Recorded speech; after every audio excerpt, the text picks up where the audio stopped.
We finally got a date. Well, not us, but gym's open, unless you're interested. Don't worry about it, guys. So we have a date, so we thought we would give you some tips on getting back to the gym. Getting back to the gym? Yeah, pretty much getting back into your training. So for a lot of people out there, first instinct is going to be just rip in, eat iron plates for breakfast and make the gym look like a training montage from a Rocky movie. But we're going to give you guys a few tips and tricks on how to be a little bit systematic with your approach back to training. Cool. So first of all, guys, you've been at home, maybe you haven't been using the loads that you have been before the gym. So we want to make sure that when you get back to it, you want to ease your way into it and get some reps underneath, you get your legs working a little bit more. So for example, if I was squatting at home with a kettlebell, a dumbbell, things like that, smaller weights compared to a barbell when I get back to the gym, I want to make sure I get my reps in first before I start loading up the barbell again really, really heavy. Yeah, and look, this is something, none of us have been in this situation. We haven't prepared for this. We don't know what it's like to take 3 months off due to a pandemic and get back in. But what we can do is borrow a little bit from more kind of traditional models of training. And more traditional models of training will follow a structure where they'll follow more of, building up some general physical preparedness, some work capacity, getting your legs under you before you move into some strength training.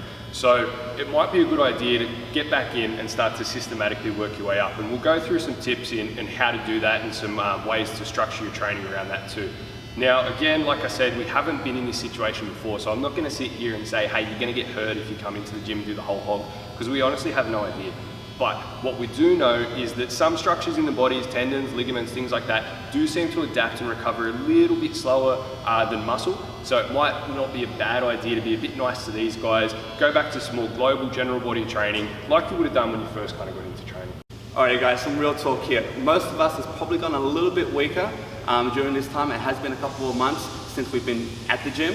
Okay, but don't worry guys, some cool studies have shown that we can get it back pretty easily if we stick to it. Okay, so if we get back to the gym, start the ball rolling, okay, stick to it, and make sure that we adhere to our program, we will get our strength back very, very quickly. Alright guys, if you want to come back and you want to test yourself out from day one, you're going to be a little bit disheartened.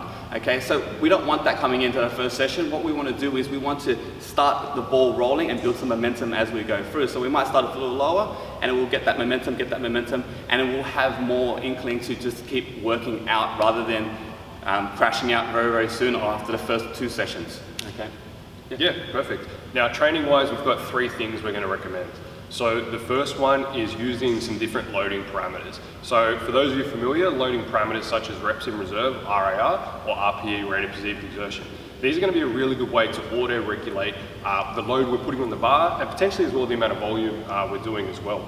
Now, for those of you who might not be familiar with these topics, some of you who might be a bit newer to the gym, some studies have shown they might not work as well for beginners in the gym. So basically what we recommend is if you find a weight that you're going to go maybe 12 reps to failure with, just stay a little bit shy of that. Don't go to complete point of failure, but get, nudge close to it a little bit. Make sure you're putting in a bit of work. For those of you who have tried these things before, they'll come back pretty quick. Number 2. Alright guys, if you've based your training around the 3 or 4 major lifts, the squat, the bench, the deadlifts, okay guys, what we want to do is we want to bias our training a bit more to the accessories, okay? We want to spend time building up, working some unilateral exercises, working way up before we come back to the compound exercises, just so we can get that flow going. Yeah, and third and finally, look, most of us, pretty much all of us, have had a dramatic reduction in our daily activity. Even us, for example, we're usually walking around the gym floor coaching, and we went from doing all that to being, crammed at a desk for most of the time, and that's like most of us. So it is pretty important to make sure we kick back a little bit of cardio and just, kick back some of those lifestyle changes that we would have, very likely had as a habit before this. It is important to remember to put them back in.